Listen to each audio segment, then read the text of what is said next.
नमस्कार।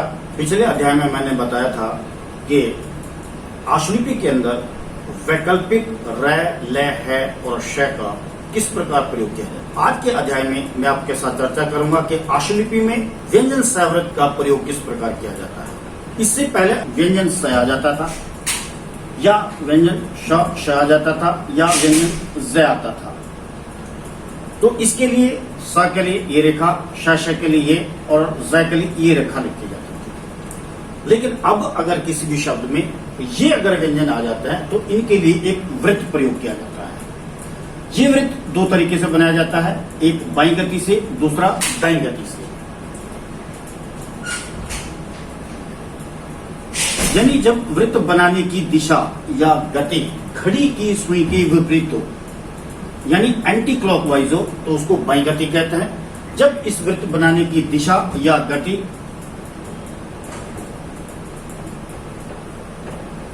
क्लॉकवाइज हो तो उसको बाईं गति कहा जाता है। अकेला सवृत अगर यदि किसी शब्द में आ जाता है तो अकेला सवृत हमेशा बाईं गति से ही प्रयोग किया जाएगा। इसके अलावा कहीं किसी भी शब्द के शुरू में व्यंजन स शुरू में, बीच में या अंत में आ जाता है तो व्यंजन स का प्रयोग नियमानुसार किया जाएगा। लेकिन किसी भी शब्द के शुरू में यदि स, श या ज आ जाता है तो इनके लिए वृत्त प्रयोग न करके रेखाएं ही प्रयोग की जाएंगी। जैसे शाम, श और ये मैं लाइन से ऊपर, जमाना, ज मैंने।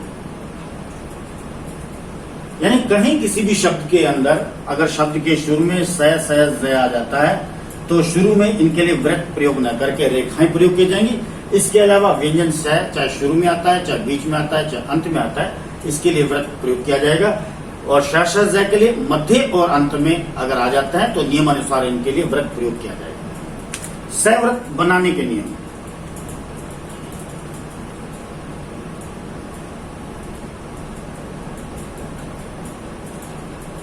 सबसे पहले सरल रेखाओं के साथ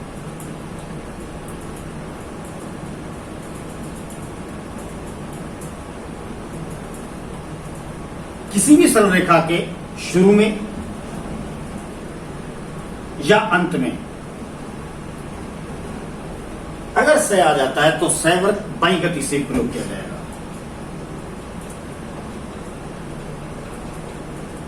जैसे मान लिया आप शक लिखते हैं, स और क बाईं गति से। कस लिखते हैं, सवृत बाईं गति से। आप सच लिखते हैं, स और च। चस लिखते हैं, च और स। तस लिखते हैं, त और स। सत लिखते हैं, स और त। सप लिखते हैं, स और प। पस लिखते हैं, त और स। रस लिखते हैं, र और स रह गया।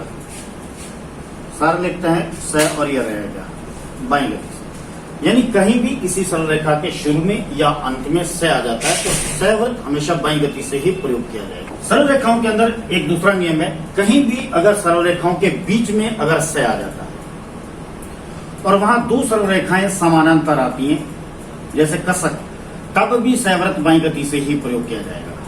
लेकिन जहां बीच में दो सरल रेखाएं आपस में कोण बनाती हैं, सवृत कोण के सिरे पे बनाया जाएगा। जैसे कसक, क और ये सवृत कसक। गुजारा, ग सवृत और ये र, गुजारा। कसद, ग सवृत और ये द। यानी जहां पर दो सरल रेखाएं समानांतर हैं वहां सवृत बाईं गति से, और जहां दो सरल रेखाएं आपस में कोण बनाती है सवृत कोण के सिरे पे बनाया जाएगा। अब दूसरा आ जाता है वक्र रेखाओं के साथ।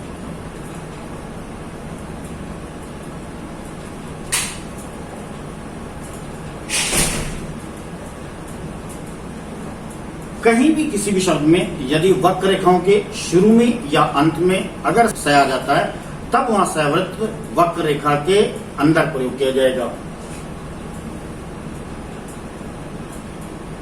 मैं के साथ आएगा, न के साथ आएगा, शुरू में और अंत में, रेखा के साथ, वक्र रेखा के साथ यदि स आ जाता है तो सवृत्त कर्व के अंदर प्रयोग किया जाएगा। जैसे सम, स और ये मैं, मस, मैं और ये स, नस, न और ये स, सन, स और ये न, टस, ट और ये स, सट, स और ये ट, सफ, स और ये फ, फस, फ और ये स। यानी कहीं भी किसी भी वक्र रेखा के से पहले या बाद में स आ जाता है तो सवृत्त कर्व के वक्र के अंदर प्रयोग किया जाएगा। और अगर दो वक्र रेखाओं के बीच में स आ जाता है तब सवृत्त दूसरी वक्र रेखा की दिशा के अनुसार बनाया जाएगा। जैसे मान लिया फसल, फ, स और ये ल। यदि आप ल अपवर्ड लिखना चाहते हैं तो फ, स, ये ल, फसल। मसल, मैं, स, ल। लसन, ल, स, में। यानी जहां वक्र रेखाओं के बीच में अगर स आ जाता है तब सवृत्त दूसरी वक्र रेखा के दिशा के अनुसार बनाया जाएगा। इसके साथ ही अगर वक्र रेखाओं के साथ सरल रेखा आ जाती है और वहां यदि सवृत्त आता है तब सवृत्त वक्र रेखा के अंदर ही प्रयोग किया जाएगा। जैसे मान लिया आप लिखते हैं कसम, क, स और ये मैं, मसक, मैं, स, के। यानी जहां सरल रेखाओं के साथ स आ जाता है, सरल रेखाओं के शुरू में और अंत में यदि स आता है तो सवृत्त बाईं गति से, और जहां दो वक्र रेखाओं के बीच में आ जाता है यदि वहां दो वक्र रेखाएं समानांतर होती हैं तब बाईं गति से, यदि दो वक्र रेखाएं आपस में कोण बनाती हैं तो कोण के सिरे पर सवृत्त प्रयोग किया जाएगा। इसके अलावा वक्र रेखाओं के साथ यदि शुरू में और अंत में स आ जाता है तो सवृत्त कर्व के अंदर प्रयोग किया जाएगा। यदि दो वक्र रेखाओं के साथ स आ जाता है तो सवृत्त स के बाद जो वक्र रेखा आएगी उसकी दिशा के अनुसार प्रयोग किया जाएगा। इसके अलावा यदि सरल रेखा और वक्र रेखा के बीच में स आ जाता है तो सवृत्त वक्र रेखा के अंदर ही प्रयोग किया जाएगा। अब आता है स्वर देने के नियम। कहीं भी किसी भी शब्द में अगर आप सवृत्त बनाते हैं तो वहां स के साथ यदि स्वर आ जाता है तब उसको आप आशुलिपि में किस प्रकार स्वर संकेत किए जाएंगे। सबसे पहला है यदि स शब्द की शुरू में आ जाता है और उससे पहले यदि स्वर होता है असम, तब मान लिया हम सम लिखते हैं स और मैं। यदि असम आ जाता है, आशुलिपि के अंदर एक नियम है, यदि शब्द के शुरू में आप कोई भी नियम लागू करते हैं, यदि शब्द के शुरू में स्वर होता है तो उस स्वर को लिखने के लिए प्रारंभिक रेखा लिखना अनिवार्य है। तब यदि स शब्द के शुरू में आ जाता है, इससे पहले यदि स्वर आता है तो स रेखा पूरी लिखी जाएगी असम। दूसरा आ जाता है यदि स अंत में आ जाता है,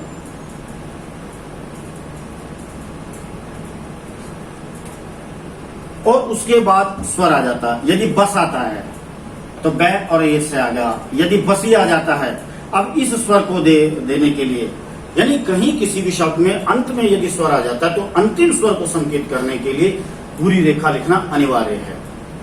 तब इसके लिए रेखा पूरी लिखी जाएगी, बसी।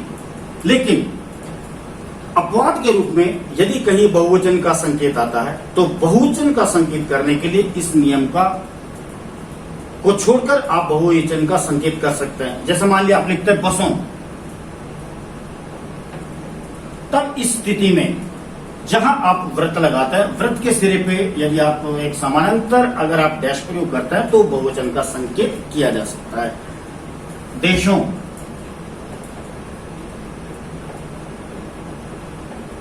देशों। तीसरा आ जाता है यदि स शुरू में या बीच में आ जाता है और स के बाद यदि कोई स्वर होता है। जैसे मान लिया आप लिखते हैं सीमा, यहां स के बाद स्वर आ रहा है। यदि कहीं पर स के बाद स्वर आ जाता है तो जहां आप जिस रेखा के ऊपर वृत्त बनाते हैं इसके बाद जो रेखा आती है उसके पहली तरफ स के ऊपर आने वाले स्वर संकेत किया जाता है। जिस तरह से स के ऊपर तीसरे स्थान का स्वर है, ये तीसरे स्थान का स्वर मैं के पहली तरफ तीसरे स्थान पर सी और ये मां आ का स्वर ये आ जाएगा सीमा। 7 स और ये तय, यानी स का जो ये स्वर है ये तय रेखा के पहली तरफ पहले स्थान पर ये लिखा गया। अब इसमें आपको एक और भी चीज मैं बताना चाहूंगा, यदि किसी भी शब्द में स प्रारंभ में आ रहा है और उसके ऊपर यदि स्वर होता है तो रेखाओं को किस प्रकार स्थान देना है। वहां दो चीजें, यदि स पूरा आता है तब व्यंजन रेखाओं को स्थान स के स्वर के अनुसार देंगे। सा लाइन से ऊपर ये तय आ गया। दूसरा आ जाता है यदि स अर्ध व्यंजन के ऊपर आता है, जैसे मान लिया आप लिखते हैं स्टार, यहां क्योंकि स आधा आ रहा है और अब रेखाओं को स्थान इसके बाद जो व्यंजन आता है उसके स्वर के अनुसार देंगे स्टार।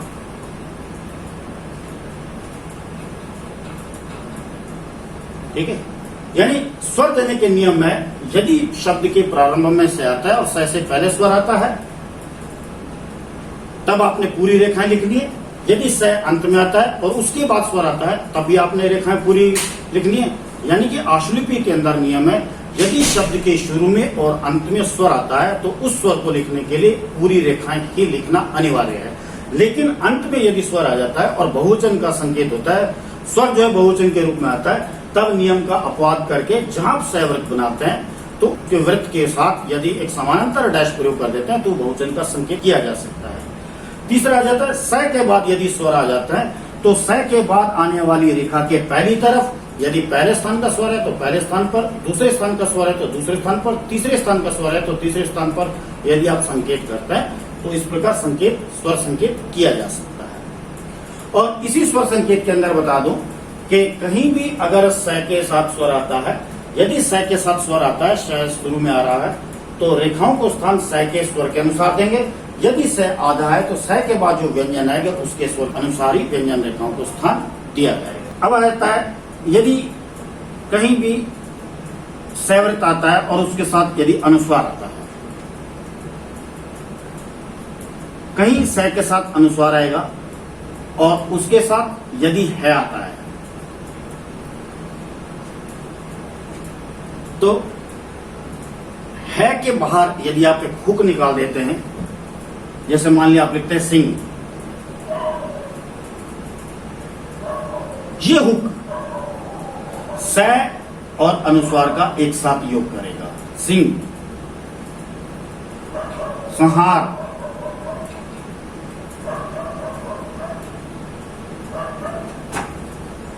इसके अलावा कहीं किसी भी शब्द में स के साथ अनुस्वार आता है, इसके साथ कैवर की रेखा हो, जय वर्ग हो या पै वर्ग हो, यदि वहां अनुस्वार आता है तब आपने सवृत के साथ बाईं या दाईं गति से यदि एक हुक बाहर निकालते हैं तो वो हुक अनुस्वार का संकेत करेगा। जैसे मान लिया आप लिखते हैं संग, संग स और एक है संग, अब बाईं या दाईं गति से सुविधा अनुसार यदि हुक बाहर निकालते हैं सवृत के तो वो अनुस्वार का योग करता है। आप लिखते हैं सांच, सांच, आप लिखते हैं सांप,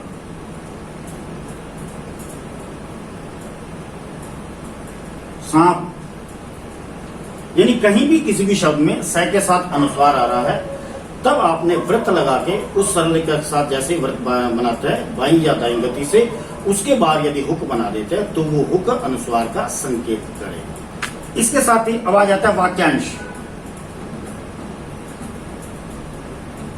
यदि कहीं भी किसी भी शब्द में आप सवृत से संबंधित दो या दो से अधिक शब्दों को एक साथ लिखना चाहते हैं तब कहीं पर भी आपके पास वाक्य के अंदर यदि सा, से, सी या पास आ जाता है तो इसके लिए यदि इससे पहली रेखाओं के साथ यदि सवृत बाईं गति से प्रयोग करते हैं तो सा से सी या पास का योग हो जाता है।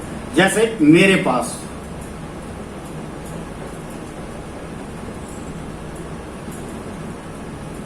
छोटा सा काम,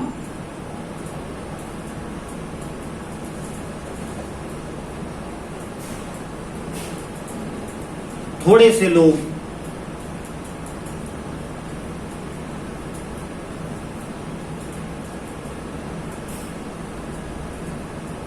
छोटी सी लड़की,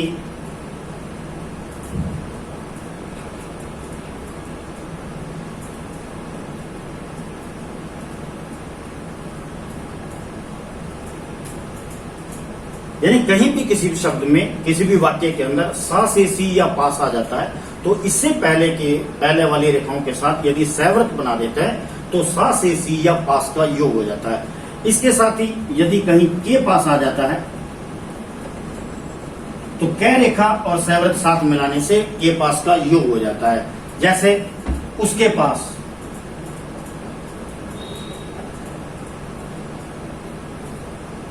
सबके पास,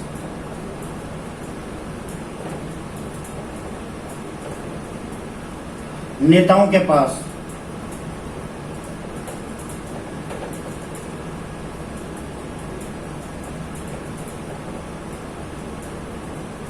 और यहां यदि सैवृत दाईं गति से बना लेते हैं के अनुसार,